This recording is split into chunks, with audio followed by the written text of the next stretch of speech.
ভাৰ্যা পুত্ৰ এৰিলন্ত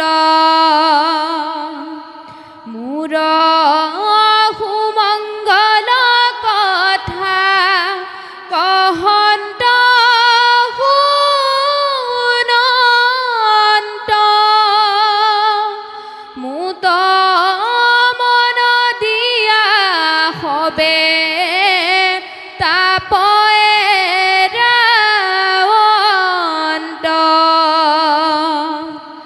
তাৰা কবুলয় সাধু জানিবা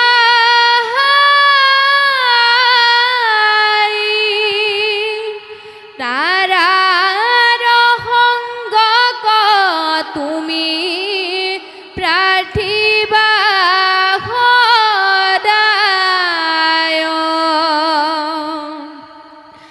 আৰু মোৰ খণ্ডিত বীৰ্য প্ৰকাশ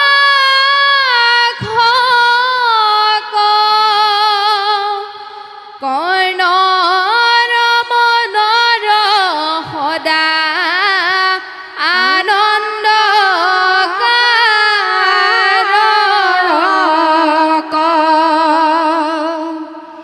মুহূৰ্ত একান্তভাৱে ভকতি কৰন্ত মূৰ প্ৰীতি অৰ্থে ভাৰ্যা পুত্ৰ এৰিলন্ত মূৰ সুমংগল কথা কহন্ত শুনন্ত মুত মন দিয়া হবে তাপ এৰাৱন্ত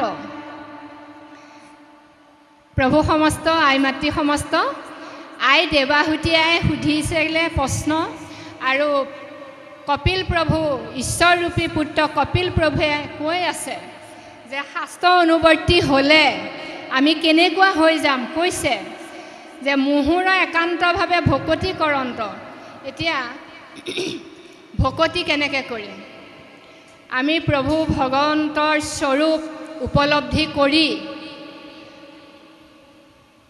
প্ৰভু ভগৱন্তৰ স্বৰূপ উপলব্ধি কৰিব লাগিব আমি উপলব্ধি কৰি এই গৃহতে থাকিও গৃহকৰ্ম পুত্ৰ ভাৰ্যাৰ মাজতে থাকিও আমি তেওঁৰ স্বৰূপ উপলব্ধি কৰি আমাৰ লোভ লালসা কামনা বাসনা ঈৰ্ষা অসূয়া সমস্তখিনি তেওঁ চৰণত সমৰ্পিত কৰি নিজকো আত্মনিবেদন কৰি তেওঁ চৰণত গুণ গৰিমা গোৱাকে আমি ভকতি বুলি ভাবিছোঁ আৰু কৈছে ভকতি কেনেকুৱা মূৰ গুণ কীৰ্তন ইটো মহা ধৰ্ম বেদেও মহিমা জাক নজানন্ত হৰি কীৰ্তনেহে মিলে মহামুখ্য হৰি কীৰ্তন কৰোঁতে কৰোঁতে ইমান অনাবিল আনন্দ আহিব সেই আনন্দ আমি সীমা নেপাম ইমান অনাবিল আনন্দ সেই আনন্দটো কেতিয়া আহিব যেতিয়া আমাৰ হৃদয়খন ভকতীয়া হ'ব তেতিয়াহে আমি পাম গতিকে প্ৰভু ভগৱন্তৰ প্ৰীতি অৰ্থে আমি যেতিয়া গৃহবাসতে থাকিও পুত্ৰ ভাৰ্যা পোষণ পালন কৰিও যেতিয়া আমি ঈশ্বৰ চৰণত তেওঁ গুণ কীৰ্তন গাম যি গুণ কীৰ্তন বেদেও মহিমা শেষ কৰিব নোৱাৰিলে সমস্ত বেদ বেদান্তই প্ৰভু পৰম ব্ৰহ্ম এনেকুৱা পৰম ব্ৰহ্ম তেনেকুৱা তেনেকুৱা গুণ মহিমা গাই গাই গাই গাই বেদে শেষ কৰিব নোৱাৰিলে কিন্তু মহাপুৰুষ কৃপালু গুৰুজনাৰ দশম স্কন্ধ ভাগৱতত সেইজন ব্ৰহ্ম কৃষ্ণ আমাৰ উপাসনাৰ কৃষ্ণ দেৱতাক জন্ম দিয়ালে কংসৰ কাৰাগাৰত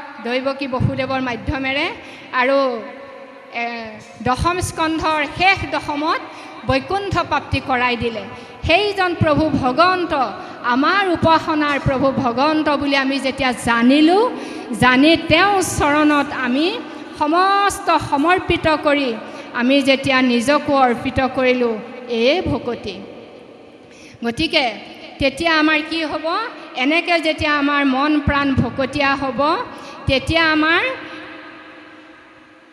কপিল প্ৰভুৱে কৈছে যে মা মোৰ এই সুমংগল কথা আজিৰ নিচিনাকৈ এই হৰি কথা শ্ৰোতা পালে ক'বা আৰু তুমি বক্তা পালে শুনিবা যে মা মোৰ সুমংগল কথা কহন্ত শুনন্ত শ্ৰোতা পালে তুমি ক'বা মোৰ কথা মানে ঈশ্বৰৰ গুণ কৰিবা। শ্ৰোতা পালে তুমি ক'বা আৰু বক্তা পালে মাত তুমি শুনিবা। মোৰ গুণ গৰিমা কথাহে শুনিবা ক'বা। এইখিনিহে সুমংগলৰ কথা, বাকীবোৰ চব বিমংগল অমংগলীয়া কথা। গতিকে আমি গৃহবাসত থাকিলেও, দায়িত্ব কৰ্তব্য পালন কৰি থাকিলেও কেনেকৈ দিনটোত এভাগ কীৰ্তন গাবলৈ পাওঁ, কেনেকৈ প্ৰভুৰ গুণ কীৰ্তন অকণ শুনিবলৈ পাওঁ, এই জিজ্ঞাসাটো আমি কৰিব লাগিব। তেতিয়াই আমি ভক্তিমতী হ'ম, আৰু সেইটোৱে ভকতি বুলি ইতিমধ্যে কৈ গৈছে। তাৰপিছত কৈছে মুত মনত দিয়া সবে তাপ এৰাৱন্ত। এতিয়া তাপ কোনবিলাক? ঈশ্বৰৰ কথা কৈ আমি কোনবিলাক তাপ এৰাব পাৰোঁ? আমাৰ নিচিনা বহুত মাতৃ ছুইচাইড কৰে, নহয়নে বাৰু? কিয় কৰে? আৰু বহুত সন্তানে পৰীক্ষাৰ ৰিজাল্টটো বিচৰা ধৰণে নাপালে বুলিয়ে ছুইচাইড কৰে। ঘটি আছে এইবিলাক সৰু কথা। কেলে? তাৰমানে মানসিকটো ইমান দুৰ্বল।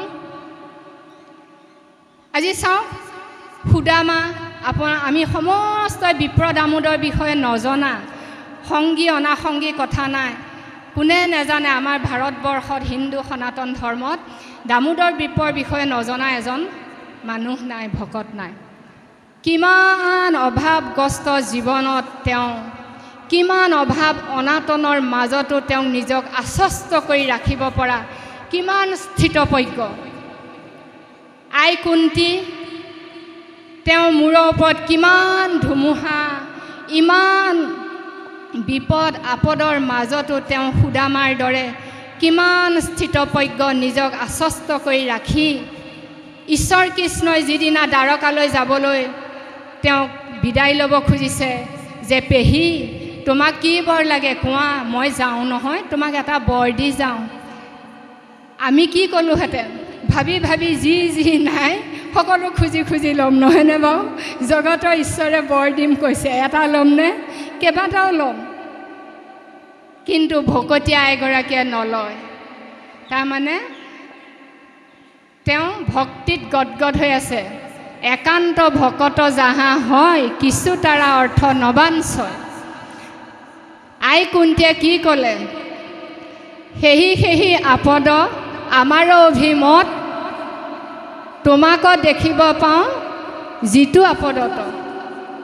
যে মোক সিমানখিনি আপদহে দিয়া, আৰু মোৰ আপদ বিপদত ইতিমধ্যে তুমি সকলো আপদত তুমি আহি দেখা দি দি মোক সকলো আপদত তুমি ৰক্ষা কৰিলা।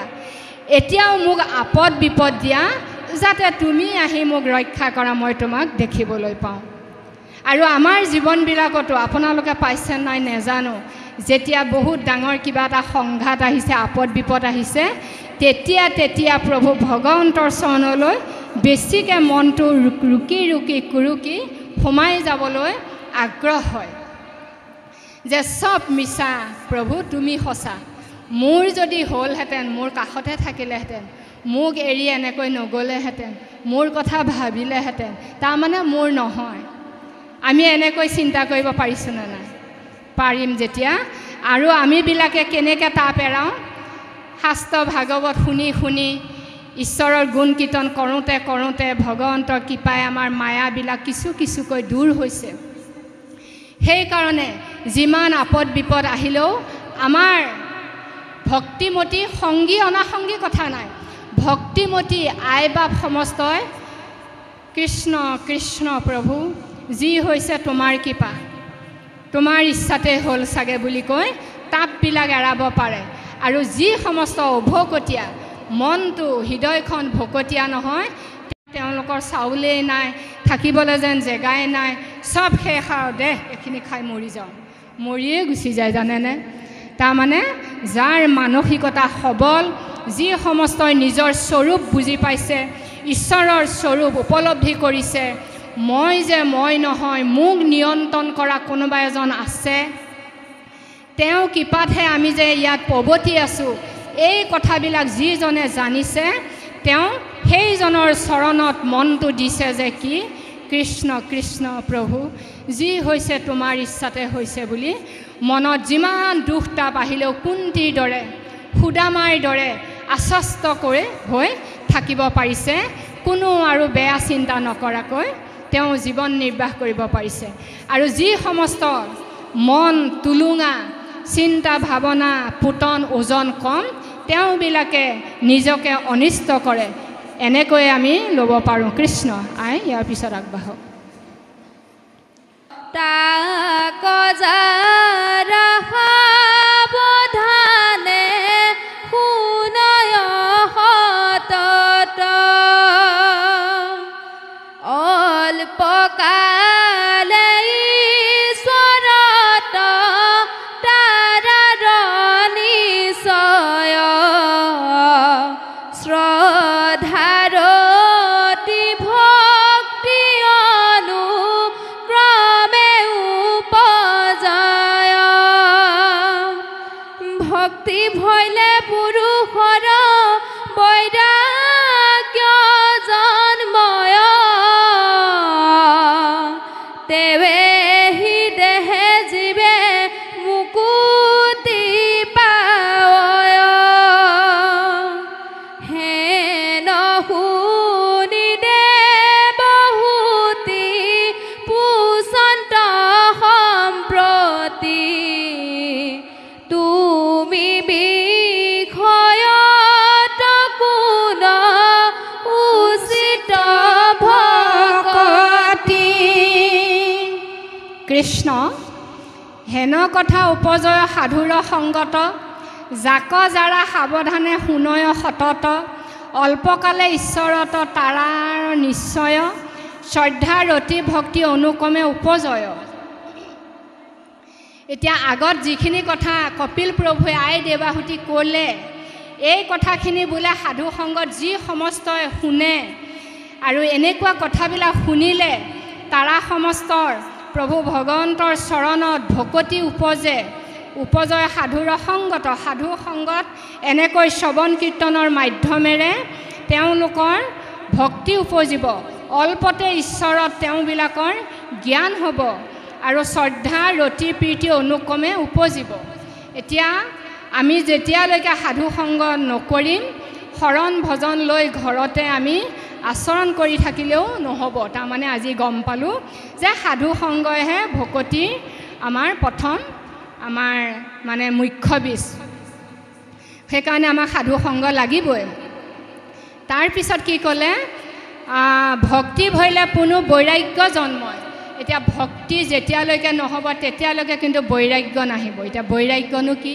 বৈৰাগ্য মানে হ'ল ভকতিৰ লগত বৈৰাগ্য ওতঃপ্ৰোত সম্পৰ্ক আছে এইবিলাক খাদ্য বহুত খালোঁ এতিয়া নহ'ব দেই তাৰমানে এইবিলাক খাদ্য যদি খাই থাকোঁ বনাই থাকোঁ পৰিয়ালটোক খুৱাই থাকোঁ ভকতি নহ'ব এনেই আমি নামতহে মানে হেৰি আছোঁ তাৰমানে মনৰ পৰা এটা ত্যাগ আহিছে আমনিদায়ক এটা চিন্তা আহিছে তাৰমানে এইটো বৈৰাগ্য শাস্ত্ৰ ভাগৱত শুনি শুনি গম পালোঁ এইবিলাক বোলে আমাৰ খাদ্য নহয় নিজকে নিজে কৈছোঁ সেইটো এটা বিৰাগ আহিলে বৈৰাগ্য মানে ত্যাগ আহিছে তাৰপিছত মই বৰ ৰংচঙীয়া কাপোৰ চাপোৰবোৰ পিন্ধি ভাল পাওঁ আৰু টিকটিকীয়াকৈ মই অকণমান উঠটো আঁকি বাকিও ভাল পাওঁ কিন্তু শাস্ত্ৰ ভাগত শুনি শুনি গম পালোঁ ইন্দ্ৰিয়বিলাকৰ বিচাৰি থকা বস্তুবোৰ দি থাকিলে ইন্দ্ৰিয়বিলাকহে পুহি থকা হ'ব ইতিমধ্যে আই দেৱাহুতিয়ে কৈয়ে গ'ল গতিকে হাত দুটাত ঢেৰ মানে খাৰু পিন্ধি ভাল পাওঁ ভকতীয়া অনুষ্ঠানত খাৰু এসোপা জনজনাই থকাটো ভাল নহ'বচোন শাস্ত্ৰ ভাগত শুনি শুনি গম পালোঁ মই থাকিবলৈহে মানৱী দেহটো পাইছোঁ এইবাৰ মই খাৰু মণি ইমানবোৰ গাই গহনা পিন্ধি ইমান টিকটিকীয়াকৈ এইবোৰ উৎসুত ৰঙা কৰি থকাটো ভকতিৰ লক্ষণ নহ'ব তাৰমানে জিজ্ঞাসা কৰিলোঁ মই নিজক কৈছোঁ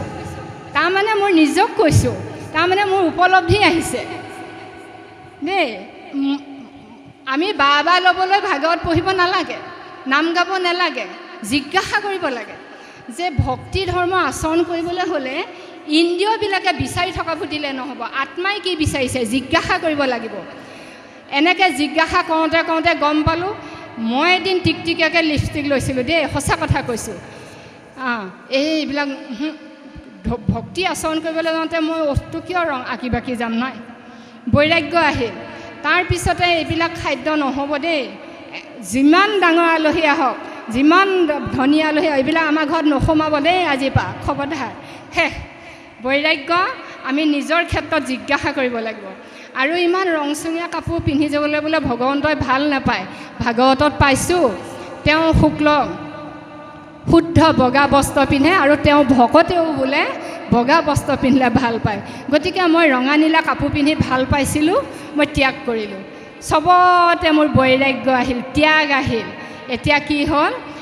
বস্ত্ৰ হ'লেই হ'ল এখন শুদ্ধ বস্ত্ৰ ভকতি আচৰণ কৰিবলৈ। মোক ৰংচঙীয়া কাপোৰ নালাগে, মোক কাৰোবাৰ হাৰা মূৰা কাটি বনাবলৈ মোৰ পাকঘৰত নিষেধ কৰিলোঁ, জিজ্ঞাসা কৰিলোঁ। এইবিলাক বোলে আমাৰ ভকতি আচৰণত মানে বাধা হয়। এনেকৈ জিজ্ঞাসা কৰোঁতে কৰোঁতে এদিন আপুনি মই শুদ্ধ হৈ পৰিলোঁ। চবতে বৈৰাগ্য আহিল। অনুৰাগ ক'ত আহিল? নামত, ভকতত, গুৰুজনৰ চৰণত। মোৰে ইষ্টদেৱ যাদৱ ৰায়, সেৱা কৰিব নামে উপায়। নাম এষাৰ নেগালে মনটো ভাল নলগা হ'ল। ভকতি আহি গ'ল। গুৰু সেৱা কৰি প্ৰসংগ কৰিব নেপালেও, জয়হৰু গোবিন্দ কীৰ্তন ভাগ গাব নেপালে মনটো ভাল নলগা হ'ল। গতিকে আপোনাৰ মোৰ ভকতি নাহিলনে? চব বৈৰাগ্য আহিল। গতিকে সেইটোৱে কৈছে যে বৈৰাগ্য নাহিলে তোমাৰ ভকতি নহ'ব, ভকতি আহিলে বৈৰাগ্য আহিব। আপোনালোকে বেজাৰ নাপাব দেই আই সমস্ত। যোনে যি খায়, যোনে যি লগাই পিন্ধে ক'ব লগা নাই। আমি মাত্ৰ ভাগৱতক মানে আলম কৰি ভকতি আৰু বৈৰাগ্যৰ ওতঃপ্ৰোত সম্পৰ্ক, হয় নহয়? আমি সেইকাৰণে তাৰমানে আলোচনা কৰিছোঁ। কোনে কি খায়, কোনে কি বনায় আমি সুধিবও নাযাওঁ, নালাগে আমাক। কৃষ্ণ।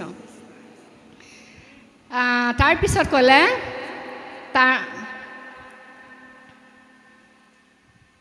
তেৱে সি দেহে জীৱে মুকুতি পায়। চাব, ভক্তি ভৰিলে পুৰুষৰ বৈৰাগ্য জন্ময়। ভক্তি যেতিয়া আহিব বৈৰাগ্য আহিব। বৈৰাগ্য অহাৰ পিছত কি হ'ব? তেৱে সি দেহে মুকুতি পায়। এই দেহটো আপুনি মই 84 নৰক যোনি পৰিভ্ৰমণ কৰি কৰি কৰি কৰি এইবাৰ জীৱশ্ৰেষ্ঠ পঞ্চকোশী মনুষ্য দেহ, এই মনুষ্য দেহটো পাই হৰি নভজি কি কৰিম? আমি জিজ্ঞাসা কৰিব লাগিব। গতিকে হৰি ভজি এই দেহ ত্যাগ কৰি মুকুতি পাব লাগিব। যদি এই দেহ ত্যাগ কৰি আমি মুকুতি নাপাওঁ, আকৌ জন্ম পাম। জন্মটো ক'ত পাম আমি কোনেও ক'ব নোৱাৰোঁ। যদি মায়াত বন্দী হৈ থাকোঁ, আকৌ আমি কৰ্মবন্ধত বান্ধ খাই আহিম। মায়াই কি কৰিব? ইজুনিৰা পৰাজীৱ সিজুনিত থৈবা, মায়ামোহ জাল পাতি মনক মুহিবা, হৰিৰ মায়াৰ পাশে জীৱ ভৈলা বন্দী, ই তিনি ভুৱনে পলাইবাৰ নাহি সন্ধি, গুণি চোৱা মনে তুমি এৰাইবাক মনে, ফান্দুৱাল গোবিন্দৰ ধৰিও চৰণে। মায়াৰ ফান পতাজন কোন? গোবিন্দ, ঈশ্বৰ কৃষ্ণ। ঈশ্বৰ কৃষ্ণৰ চৰণত যদি কপিল প্ৰভুৱে আই দেৱাহুতিক শিকোৱা কথাখিনিকে শিকি গৈ আমি ভকতি কৰোঁ, ধৰ্ম কৰোঁ, ঈশ্বৰ কৃষ্ণক সেৱা কৰিবলৈ বেলেগ একো নালাগে বুলি কৈছে নামঘোষাত। মোৰ ইষ্টদেৱ যাদৱ ৰায়, সেৱা কৰিব নামে উপায়। সিদিনা মাধৱ জয়ন্তী গ'ল। মাধৱদেৱৰ জন্মতিথি দিনা আমি পৰিয়ালটোৱে ঘৰত 3 ভাগ কীৰ্তন গাই প্ৰসংগ কৰিছোঁ। কি বুলি? প্ৰভু তুমি কৈছা নহয় মোৰে ইষ্টদেৱ যাদৱ ৰায়। আমাৰ ইষ্টদেৱ কোন? প্ৰভু ভগৱন্ত কৃষ্ণ শংকৰ। আৰু তোমাক সন্তুষ্ট কৰিবলৈ কি আছে? ধান, চাউল, মাহ, সৰিয়হ, ফুল, তুলসী এইবোৰতো নহয়। নাম বৈকুণ্ঠৰ পাৰ ভাঙি আনি কলিযুগৰ মনুষ্যই গাব পৰাকৈ এই যে কীৰ্তন পুথি নামঘোষাৰ নামেৰেহে আমি প্ৰসংগ কৰোঁ, বেলেগটো একো নাই। আমাৰ গুৰু জয়ন্তীৰ দিনা 3 ভাগ কীৰ্তন গাই গুৰুজনক সন্মান কৰি আমি 3 ভাগ কীৰ্তন গাই প্ৰসংগ কৰোঁ, নহয়নে বাৰু? তাৰ বাদে আমাৰ হেৰিয়ত এই মিতাহী অনুষ্ঠান হওক, বিবাহ অনুষ্ঠান হওক, যিকোনো অনুষ্ঠানত আমাৰ এভাগ নাইবা 2 ভাগ গাব লাগিব। 3 ভাগ কীৰ্তন আমাক গুৰুজনক উপযুক্ত সন্মান জনাই আমাক গাবলৈ দিছে। 2জনা গুৰুৱে আমাক গাবলৈ দি গ'ল। গতিকে আমি গালোঁ। তাৰপৰা গধূলি ভাবিছোঁ দেই, আজি মাধৱদেৱৰ জন্মতিথি, মনটো আনন্দৰ সীমা নাই। আনন্দ লাগিলেওনো তোমাক কি দিম, তোমাক দিবলৈ কি আছে? যত বস্তু পাই পৃথিৱীত সমস্ত তোমাৰ দ্ৰব্যৰ ভঁৰাল, আমি তোমাৰ পৰা লৈ আমি খাই আছোঁ, জীৱৱতী আছোঁ। তোমাক দিবলৈ তুমি কৈছা মোৰে ইষ্টদেৱ যাদৱ বৰাই সেৱা কৰিব নামে উপায়। গতিকে আকৌ গধূলিও পূৰ্ণ প্ৰসংগ কৰি নাম গাইছোঁ। তেতিয়াহে মনটো ভাল লাগিছে জানেনে? তাৰমানে নাম। আৰু এই নাম যদি এই মনুষ্য জন্মটোত নেগাওঁ ক'ত পাম বাৰু? ইয়াৰ আগৰ জন্মবোৰ ক'ত কেনেকৈ আছিলোঁ তাৰ কোনো থিন থাক নাই, আমি একো গম নাপাওঁ। আৰু এই যে মনুষ্য জন্মটো পাইছোঁ তাতো আকৌ ডাঙৰ ভাগ্যটো কি চাব। ভাৰতবৰ্ষ মনুষ্য শৰীৰ কলিযুগ হৰিনাম, চাৰিও সংযোগ কত পুণ্যে পালা কৰা তৰিবাৰ কাম। চাৰি সংযোগ হৈছে আপোনাৰ মোৰ। চাৰি সংযোগ মানে কি? ভাৰতবৰ্ষ, মনুষ্য শৰীৰ, কলিযুগ, এক নামত শৰণ, হৰি নামত শৰণ।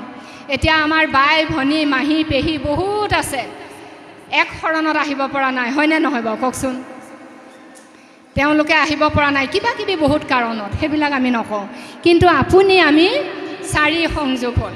চাৰি সংযোগ হোৱাৰ পিছত আৰু পূৰ্বৰ তিনিটা যুগত সত্য, ত্ৰেতা, দ্বাপৰ, এই যুগবিলাকত আজি আমি যেনেকৈ ইমান ধুনীয়াকৈ নাম প্ৰসংগ কৰিলোঁ, এনেকৈ নাম গাব পৰা মুক্ত কণ্ঠে এনেকৈ বহি এই প্ৰসংগ কৰিব পৰা ব্যৱস্থা কোনো এটা যুগতে নাছিল।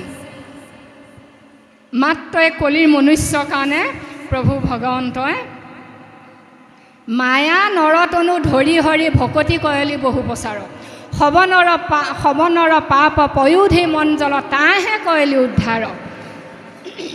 আমি মনুষ্য যি মায়াত মজি থকা জীৱবিলাক উদ্ধাৰ কৰিবৰ নিমিত্তে কৃষ্ণই শংকৰ হৈ আহি অসম মুলুকত সৌ নগাঁৱৰ বৰদোৱাত জন্মগ্ৰহণ কৰি আমাক উদ্ধাৰ কৰি নিবলৈ বৈকুণ্ঠৰ পাৰ ভাঙি নাম প্ৰসংগ দি গ'ল। গতিকে আপোনাৰ যদি দখল আছে, আপুনি যদি সংস্কাৰী হয়, আপুনি উদাত্ত কণ্ঠে নাম গাবলৈ আই বা বিচাৰ নকৰি আগবঢ়াই দিয়ক। বুলিতে এক শুনিতে সতনিতৰে মহাপুৰুষ কৃপালু গুৰুজনাই বৰগীতত কৈছে। বুলিতে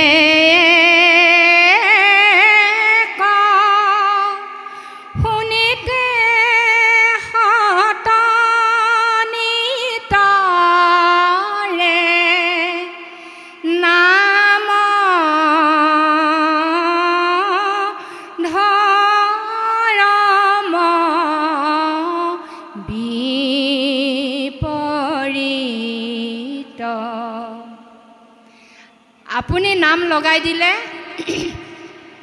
আমি শজন হাজাৰজন সংগী হৈ বহি আছোঁ, সমান পুণ্য। গতিকে ইমান অমিয়া মাধুৰী ধৰ্ম, ইমান সুমংগল কল্যাণময় ধৰ্ম কৃষ্ণই শংকৰ হৈ আহি দি গ'ল।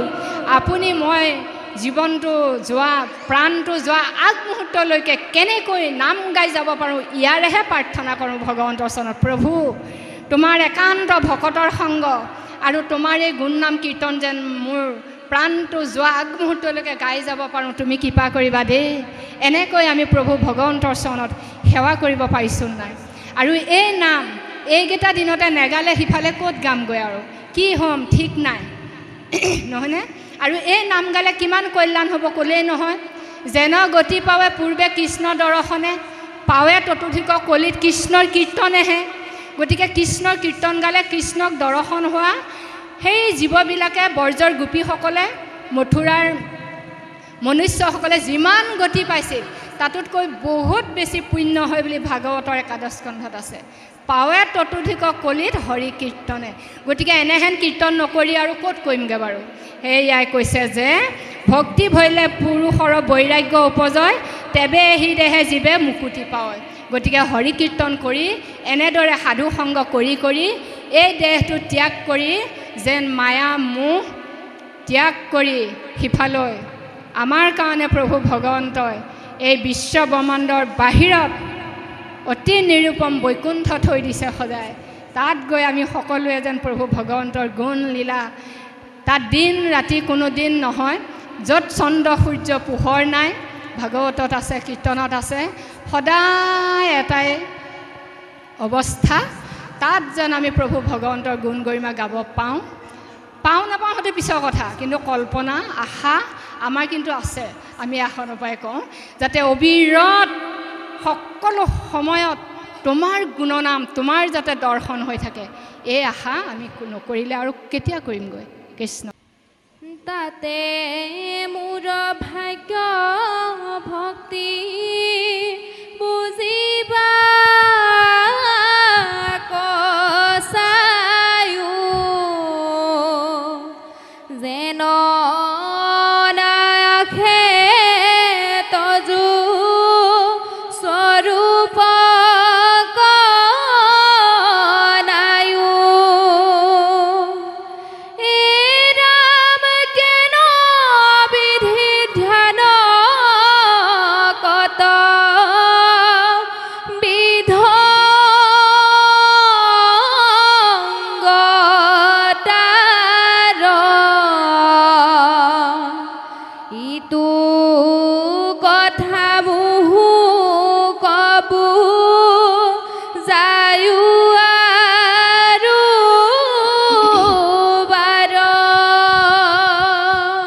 কৃষ্ণ।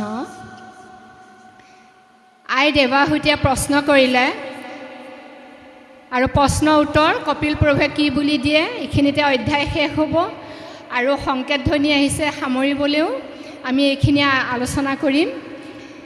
তাতে মোৰ ভাগ্য ভক্তি বুজিবাক চাওঁ, যেন অনায়াসে তজু স্বৰূপক নাওঁ, কেন বিধি ধ্যান কতবিধ অংগতাৰ, ইটো কথা মুহুক বুজায়ো আৰু বাৰ, মই স্ত্ৰীমতী ইটো কথা বৰ টান, সুখে বুজো যেন মতে কৈও ভগৱান। আই দেৱহুতিয়ে পুত্ৰৰূপী ভগৱন্তক কৈছে যে তুমি যেনেদৰে ভকতি কৰিব শিকালা, ক'লা, যিখিনি মোক জ্ঞান দিলা, মইতো বিষয়ী হৈ মই এইখিনি ভকতি কেনেকৈ কৰিম, মোক কোৱাচোন, এনেকৈ কৈছে। তাতে মোৰ ভাগ্য ভক্তি বুজিবাক চাওঁ, আৰু তুমি যেতিয়া ক'বা, তুমি কোৱাৰ পিছত মই বুজি পাম আৰু মই কিমান ভাগ্যৱান, তুমি কোৱাৰ দৰে মই এই ভক্তি কৰিব পাৰোঁ নে নোৱাৰোঁ ময়ো এবাৰ চাওঁ, এনেকৈ আই দেৱহুতিয়ে কৈছে। আৰু কেন বিধি ধ্যান কতবিধতা অংগ, আৰু ভকতি কৰিবলৈ হ'লে ধ্যান কৰিব লাগিব। এই ধ্যাননো কেনেকুৱা, ধ্যানৰ হাত ভৰি নাক চকু কিবা আছে নেকি, তুমি কোৱা, এনেকৈ সুধিছে। তাৰ অংগ পতংগ কিবা আছে নেকি, ইটো কথা মুহুক বুজায়ো আৰু বাৰ, মোক আৰু অকণমান ভালকৈ বহলকৈ বুজাই কোৱাচোন, এনেকৈ সুধিছে। আৰু কৈছে মই স্ত্ৰীমতী ইটো কথা বৰ টান, মই স্ত্ৰীমতী, মই তেনেই সহজ সৰল, মোৰ জ্ঞান বুদ্ধি কম, গতিকে ইমান টান কথাবিলাক মই বুজিব পাৰিম জানো, এনেকৈ আই দেৱহুতিয়ে নিজকে আত্মনিবেদন কৰিছে। সুখে বুজো যেন কৈও ভগৱান, মই যেন শুনি সুখ পাওঁ, মই বুজিব পাৰোঁ, এই কথাখিনি মোক প্ৰভু কোৱাচোন, এনেকৈ কৈছে। এতিয়া এইখিনিতে এই অধ্যায়টো সমাপ্ত হ'ব। তাৰপিছত আহিব সাংখ্য ভক্তিযোগ কথন। আই দেৱাহুতিয়ে যিখিনি প্ৰশ্ন কৰিলে এইখিনি অতি জটিল, আৰু এই প্ৰশ্নখিনি উত্তৰ কপিল প্ৰভুৱে বহুত দীঘলীয়া অধ্যায় এটাত দিব। আমি ইতিমধ্যে এইখিনি পঢ়া আছে বা আলোচনা কৰা আছে, আপোনাৰ সবে আলোচনা কৰিব, পঢ়িছে চাগে। আজি আৰু সৌজন্যতাৰ খাতিৰত চাগে আপোনাৰ সবে ধুনীয়াকৈ সাধু সন্ত হৈ বহি আছে, আপোনাৰ সবে জানে নিশ্চয়, তথাপিও আকৌ এবাৰ পঢ়িব, জানিব আপোনাৰ সবে। কিন্তু আমি থুলমূলকৈ ক'ব বিচাৰোঁ, আমাৰ আই দেৱাহুতিক যেতিয়া ক'লে স্বৰূপ জ্ঞান মানে কি হ'ল, যে প্ৰভু ভগৱন্তৰ যিটো স্বৰূপ, সেই স্বৰূপটো এই ভাগৱতৰ পাতত সম্পূৰ্ণ তন্নকৈ কপিল প্ৰভুৱে আই দেৱহুতিক ক'ব। আমি যেতিয়া ধ্যানত বহিম, গুৰু আসনত ধ্যানত বহিম, আমি প্ৰভু ভগৱন্তক কেনে দৃষ্টিয়ে আমাৰ মানস পথত, আমাৰ সন্মুখত প্ৰভু ভগৱন্তক আমি মানে দৃশ্যপট অন্তৰ্দৃষ্টিয়ে আমি তেওঁক দৃষ্টি নিৰীক্ষণ কৰি আমি চাব পাৰিম। সেই কথাখিনি খুব ধুনীয়াকৈ কপিল প্ৰভুৱে আই দেৱহূতিক ক'ব। তেওঁ চুলি কেনেকুৱা, তেওঁ চকু কেনেকুৱা, তেওঁ চুলিত, তেওঁ শিৰত কি অলংকাৰ আছে, তেওঁ হাতত কি অলংকাৰ আছে, কি গহনা পিন্ধে, তেওঁ হাতৰ বৰণ কেনেকুৱা, তেওঁ চৰণ কেনেকুৱা, চৰণত কি পিন্ধিছে, আৰু ভকতি কেনেকৈ কৰিব পাৰি, ধ্যান কেনেকৈ কৰিব পাৰি, কেনেকৈ ধ্যান কৰিলে কলি যুগত প্ৰভু ভগৱন্ত সন্তুষ্ট হ'ব, পূৰ্ব যুগবিলাকত কেনেকৈ ধ্যান কৰিছিল ইত্যাদি ইত্যাদি কথাবিলাক খুব ধুনীয়াকৈ তন্নকৈ বিস্তাৰভাৱে আই দেৱহূতিক বুজাই কপিল ভগৱন্তই কৈছিলে। এইখিনি খুব বিশদভাৱে আছে, আমি মাত্ৰ অকণমান চুই গৈছোঁ। এইখিনিয়ে তাৰ উত্তৰ হ'ব। আৰু স্ত্ৰীমতী এইটো কথা বৰ টান। এতিয়া আমাৰবিলাকৰ কাৰণেও আমিও আমাৰ স্ত্ৰীবিলাকৰ কাৰণে আমি বহুত টান পাওঁ, নহয়নে বাৰু গুৰু ধৰ্ম ৰক্ষা কৰিবলৈ। আমাৰ বহুত আয়ে কয় যে দুলুৱাই নোৱাৰি, নেখাওঁ, নবনাওঁ, বোৱাৰীয়ে বনাই খাই নহয়, মই সেইটো চৰুতে খাব লগা হয়, নহয়নে বাৰু।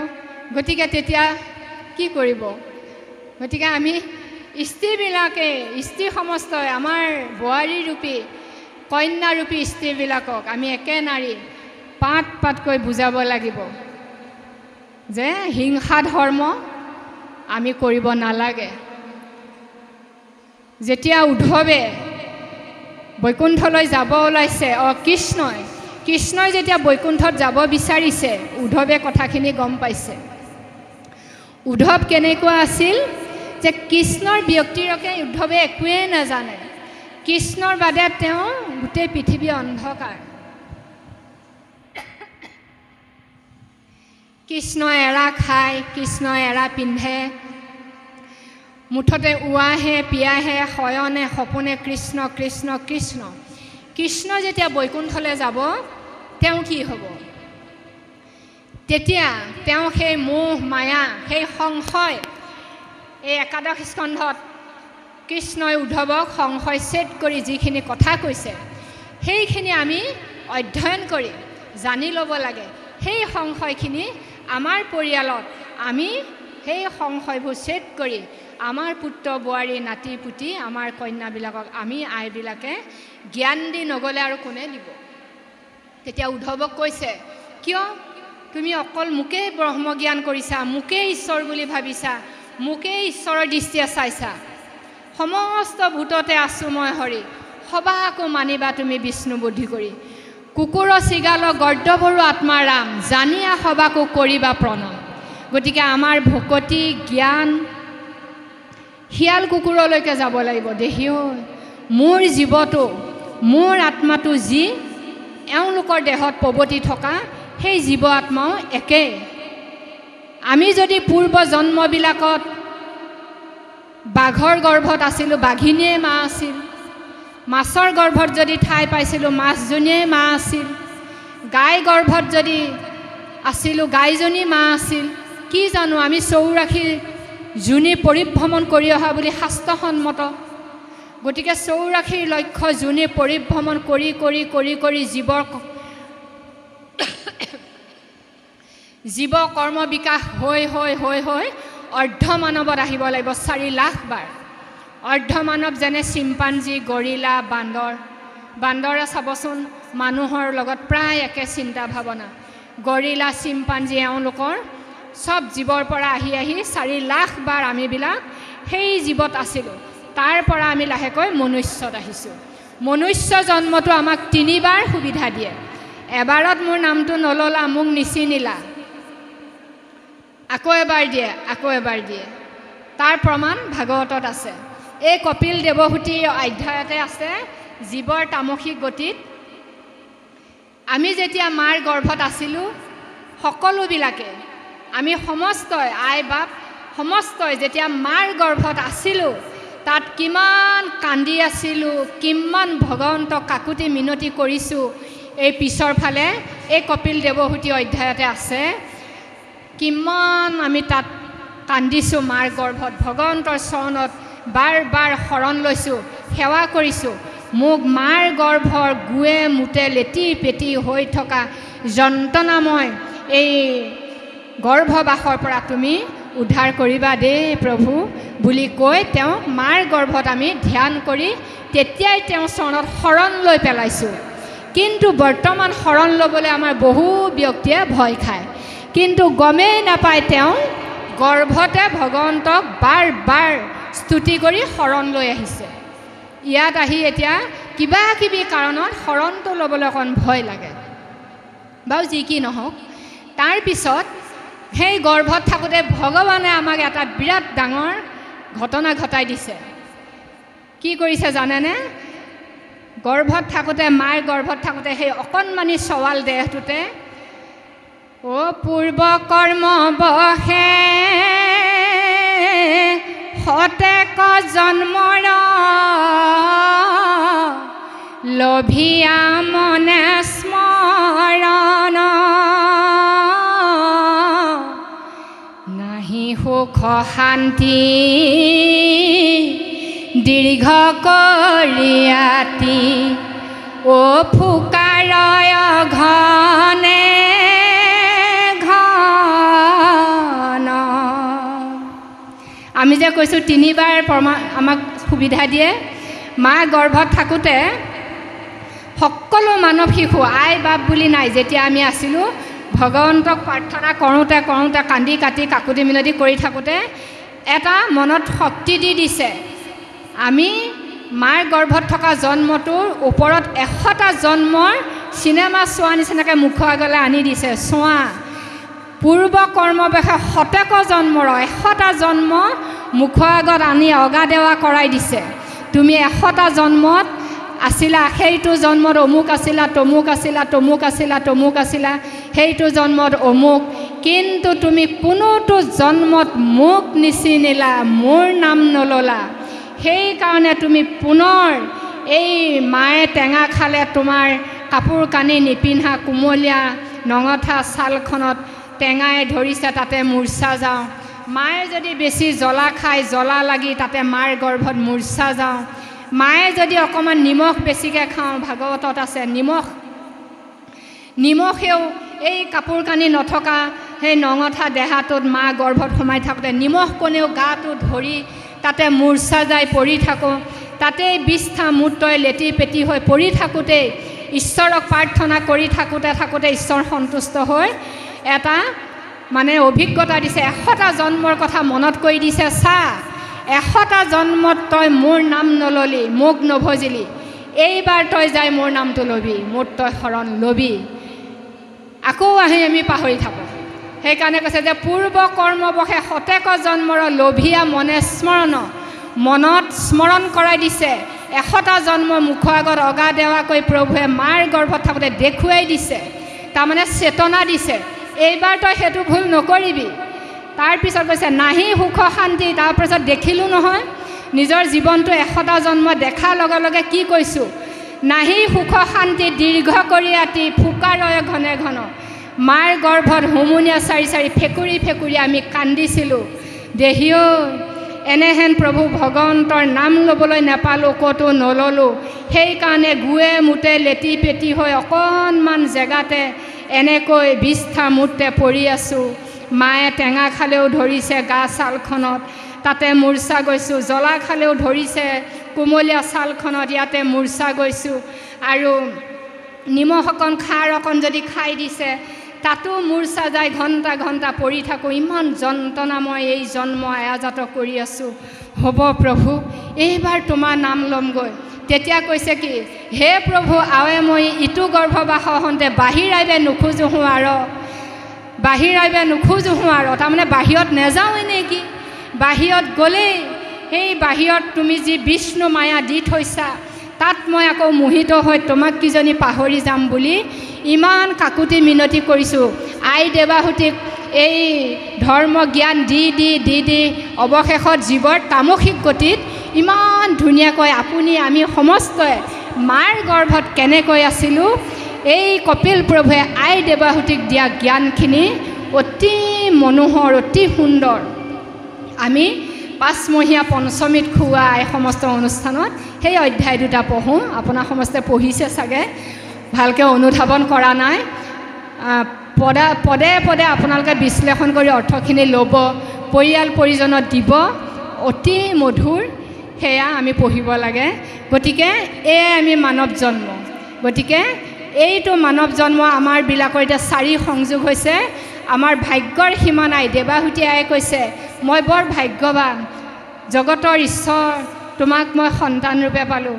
আমিও জগতৰ ঈশ্বৰ, অনন্ত শয্যাত নাৰায়ণ শয়ন কৰি থকা সেই নাৰায়ণে আহি নন্দস্তু কুসুম সাক্ষাৎ যশোদা সত্য চন্দিকা শুদ্ধকুলে দয়োজাত কামৰূপে ভৱিষ্যতি। যশোদা সত্য নন্দস্তু কুসুম সাক্ষাৎ, নন্দ ৰজাই কুসুম্বৰ ভূঞা হৈ আহিছে। যশোদা সত্য চন্দিকা, যশোদাই সত্য সন্ধ্যা নামে আহিলে।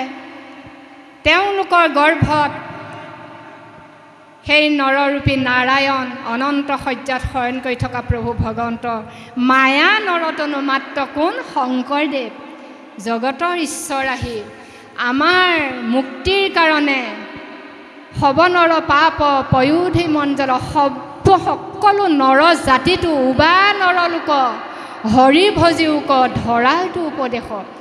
শংকৰী অশংকৰী সংগী অনাসংগী কথা নাই। প্ৰভু সমস্ত আই সমস্ত উবা নৰলোক হৰি ভজিওক উপদেশ দি মহাপুৰুষ কৃপালু গুৰুজন হৈ, মহাপুৰুষ কৃপালু মাধৱদেৱ হৈ এজনে অভিন্ন ৰূপ লৈ আমাক সমস্ত গীত বাদ্য নৃত্য শিল্প ভাস্কৰ্য সমস্ত দি আমাক উদ্ধাৰ হ'বলৈ দি গৈছে। আমি বাৰু কম ভাগ্যৱান নে? কোন যুগত বাৰু এনেকৈ আজিও কিছুমান সমাজত আইসকলক বাৰু এনেকৈ নামঘৰত ভাগৱত পঢ়িবলৈ দিয়েনে বাৰু, চুবলৈ দিয়েনে? গতিকে আমি নিজক প্ৰতিষ্ঠা কৰিবলৈ কেতিয়াও চেষ্টা কৰিব নালাগে। শ্ৰীমন্ত শংকৰদেৱ সংঘৰ সংগী হ'বলৈ পোৱাটো আমাৰ জন্ম জন্মান্তৰৰ ভাগ্য, আৰু জন্ম জন্মান্তৰৰ মহাভাগ্যৰ দ্বাৰাই মহাপুৰুষ কৃপালু গুৰুজনাৰ শিষ্যত্ব পাইছোঁ বুলি আমি আই দেৱহুতিৰ দৰে ভাবিব পাৰিব লাগিব। আমিও পৰম ভাগ্য। আই দেৱাহুতিয়ে যেনেকৈ অনুভৱ কৰিছে কপিল প্ৰভুক নিজৰ পুত্ৰৰূপে জন্ম দি ভাগ্যৱান বুলি, আমিও মহাপুৰুষ কৃপালু গুৰুজনক পাই গুৰুৰূপে পোৱাটো ভাগ্য। আমাৰ শ্ৰীমন্ত শংকৰদেৱ সংঘৰ এগৰাকী সংগী হিচাপে হোৱাটো আমাৰ মহাভাগ্য। আমি নাম গাবলৈ পোৱাটো, ভাগৱত এনেকৈ আলোচনা কৰিব পৰাটো আমাৰ মহাভাগ্য। আপোনাৰ সবে আমাৰ শ্ৰীমন্ত শংকৰদেৱ সংঘৰ মঞ্চত থিয় নাম গায়, দিহানাম গায়, বৰগীত গায়, কবিতা, আকস্মিক বক্তা কি কৰা নাই আমি, নহয়নে বাৰু? আমি কম ভাগ্য। গতিকে এই ভাগ্য আৰু মহাভাগ্যলৈ কোনে উন্নতি কৰিব পাৰিব? কোনেও নোৱাৰে। আমি নিজে নিজে, আৰু নিজেও আপুনি আচৰি ধৰ্ম আনকো শিকাব লাগিব। নিজেতো আচৰণ কৰিমেই গুৰু ধৰ্ম, গুৰুজনক আমি সমাজত প্ৰতিষ্ঠা কৰিবলৈ অহুপুষাৰ্থ কৰিমেই। নিজৰ হৃদয়ত, নিজৰ শৰীৰ মানে হৃদয়ত গুৰুজনক প্ৰতিষ্ঠা কৰিব পাৰিছোঁ নাই? বিশ্ব দৰবাৰত গুৰুজনে নিজে প্ৰতিষ্ঠা হৈ সুসভ্য সুসংস্কৃতিবান অসমীয়া জাতি বুলি মহাপুৰুষ কৃপালু গুৰুজনে আমাক প্ৰতিষ্ঠা কৰি দি গৈছে। কিন্তু আমি ভাগ ভাগ কৰিলোঁ। কেনেকৈ ভাগ ভাগ কৰিলোঁ আমি আৰু বহলাই ক'ব নালাগে। মহাপুৰুষ কৃপালু গুৰুজনাই এয়া মিচিঙৰ পৰা আনিছোঁ, এয়া গাৰুৰ পৰা গোবিন্দ আঁতৰি আনিছোঁ। গোবিন্দ গাৰু বুলি ঘৃণা নকৰিবা দেই, গোবিন্দ আঁতৰি বুলি মাতিবা। কৈৱৰ্তৰ পৰা আনিছোঁ, অনন্ত কন্দলী বুলি এওঁক মাতিবা দেই, অনন্ত কন্দলী আঁতৰি বুলি মাতিবা। অনন্ত কন্দলী আঁতৰি ব্ৰাহ্মণ সম্প্ৰদায়ৰ, এওঁক অনন্ত কন্দলী আঁতৰি বুলি মাতিবা। এওঁক কছাৰী সমাজৰ পৰা আনিছোঁ দেই, কছাৰী বুলি নিন্দা নকৰিবা, ভোলাই ৰমাই আঁতৰি বুলি মাতিবা। এওঁক নগাৰ পৰা আনিছোঁ, নগা বুলি নিন্দা ঘৃণা নকৰিবা দেই, নগাৰ নৰোত্তম আঁতৰি বুলি মাতিবা। এনেকৈ সমস্ত জাতিৰ পৰা এওঁক বনিয়া বুলি ঘৃণা নকৰিবা দেই, এওঁক বনিয়া আঁতৰি বুলি মাতিবা। নহয়নে বাৰু? গতিকে মহাপুৰুষ কৃপালু গুৰুজনাই সমস্ত জাতিৰ পৰা এটা জাতিও পিছ পৰিব নিদি নাপিতৰ পৰাও নাৰায়ণ ঠাকুৰ আটাক আনি নাৰায়ণ নাম দি সংস্কাৰী নামেৰে এটা জাতি পিছ পৰিব নিদি সমস্ত জাতিৰ পৰা তেওঁ এজন এজন ভকত আনি আঁতৈ বনাই এখন ধৰা ফিৰাত বহি এটা নামঘৰৰ তলত ভাগৱত কীৰ্তন নাম কীৰ্তন কৰি প্ৰসাদ খাই এই বৰ অসম য'ত আজি সাতভনী হ'লোঁ তেতিয়া আমাৰ এই বৰ অসমত এই গুৰু ধৰ্ম বাণী বিলাই সুদূৰ বৃন্দাবন মথুৰা কাশী গয়ালৈকে শংকৰদেৱৰ শিষ্য দেধাৰ ঢেৰ আছে। জগন্নাথ পুৰীলৈকে জগন্নাথ পুৰীত আমাৰ গুৰুজনক ভজা বহুত তেতিয়া দিনত শৰণ লোৱা ভকত আছিল। গতিকে এই গুৰুজনে এক কৰি দি গৈছিল, সেয়াই জানো সংঘ নাছিল বাৰু? পৰৱৰ্তী কালত অতি গুণী জ্ঞানী আমাৰ ভকত সমস্তই সাধু সমস্তই ৰমাকান্ত মুক্তিয়াৰদেৱ আৰু আমাৰ নামখিনি পটককৈ অহা নাই, ৰমাকান্ত মুক্তিয়াৰদেৱ আৰু আমাৰ নামবোৰ পাহৰিছোঁ দেই, হলধৰ ভূঞাদেৱ, আমাৰ পীতাম্বৰদেৱ গোস্বামী, এনেকৈ এই সমস্তৰ লক্ষ্মীনাথ বেজবৰুৱাদেৱ, এনেকৈ এই সমস্তৰ কালক্ৰমত যেনিবা তেওঁলোকে গৱেষণা কৰি উপলব্ধি কৰিলে যে শ্ৰীমন্ত শংকৰদেৱ সংঘই উপযুক্ত হ'ব। আৰু সঁচাকৈ হয়, আমি এতিয়া অনুভৱ কৰিছোঁ সেই যে সমস্ত জাতি কোনো এটা জাতি বাদ নিদিয়াকৈ প্ৰতিটো জাতিৰ পৰা ভকত আনি একেখন মজিয়াত বহি নাম কীৰ্তন ভাগৱত কৰি চকুৰি ভকত লৈ সুদূৰ বৃন্দাবন মথুৰা কাশী গয়া বদৰিকালৈকে গৈ এই একশৰণ নাম ধৰ্ম প্ৰৱৰ্তাই এটা সুসভ্য জাতি বুলি আমাক বিশ্ব দৰবাৰত প্ৰতিষ্ঠা কৰি গৈছে। গুৰুজনে শাস্ত্ৰজ্ঞ হ'বলৈ শাস্ত্ৰ কৰা নাই, নাট্যকাৰ হ'ম বুলি নাটক লিখা নাই, সাহিত্যিক হ'বলৈ সাহিত্য সৃষ্টি কৰা নাই, মাত্ৰ একশৰণ নাম ধৰ্ম প্ৰতিষ্ঠা কৰিবলৈকে বৰগীত গীত বাদ্য নৃত্য সাহিত্য সংস্কৃতি বৃন্দাবনী বস্ত্ৰলৈকে। আজি বৃন্দাবনী বস্ত্ৰখন কি দুৰ্ভগীয়া জাতি, চুই চাবলৈ এই নয়নে দৰ্শন কৰিবলৈ নাপালোঁ। সুদূৰ ফৰেনৰ দেশবিলাকত কাটি কুটি ভাগ ভাগ কৰি শীত-তাপ নিয়ন্ত্ৰিত ৰুমত সুন্দৰকৈ থৈছে। অৱশ্যে ভালেই হৈছে, মই ভাবোঁ আমি অসমত থকাহেঁতেন ক'ৰবাত নিগনিয়ে খালেহেঁতেন। গুৰুজনৰে কৃপা উপযুক্ত জেগাত সংৰক্ষিত হৈ আছে, কিন্তু দুৰ্ভগীয়া জাতি আমিহে দেখিব নাপালোঁ। চাওক, আজিৰ মেচিনেও তেনেকুৱা এখন কাপোৰ বিজ্ঞানৰ ইমান ধামখমীয়া চমক প্ৰদত্ত আৱিষ্কাৰ আজিৰ যুগত, কিন্তু বৃন্দাবনী বস্ত্ৰ ববলৈ বিজ্ঞানৰ শক্তি নাই। যি বৃন্দাবনী বস্ত্ৰ দুজনা গুৰুৱে সেই 12 বৈষ্ণৱৰ সৈতে পাটবাউসীত বৰপেটাত নিজ হাতেৰে বৈছিলে, নহয়নে বাৰু? সেইজন প্ৰভু ভগৱন্ত অনাদি অনন্ত নাৰায়ণ মায়া নৰতনু ধৰি শংকৰদেৱ হৈ আহি আজি আমি এনেকৈ সেই গুৰু ধৰ্মত শৰণ লৈ আচৰণ কৰিবলৈ পোৱাটো আমাৰ মহাভাগ্য। আই দেৱাহুতি আমি প্ৰতিগৰাকী অন্তৰ্দৃষ্টিৰে আৰু নিজক এই গুৰু ধৰ্ম আচৰণ কৰি ভাগৱত ধৰ্ম আচৰণ কৰি আৰু আমি ভক্তি ধৰ্ম আগুৱাই লৈ যোৱাটো আমাৰ প্ৰতিগৰাকী আই কৰ্তব্য।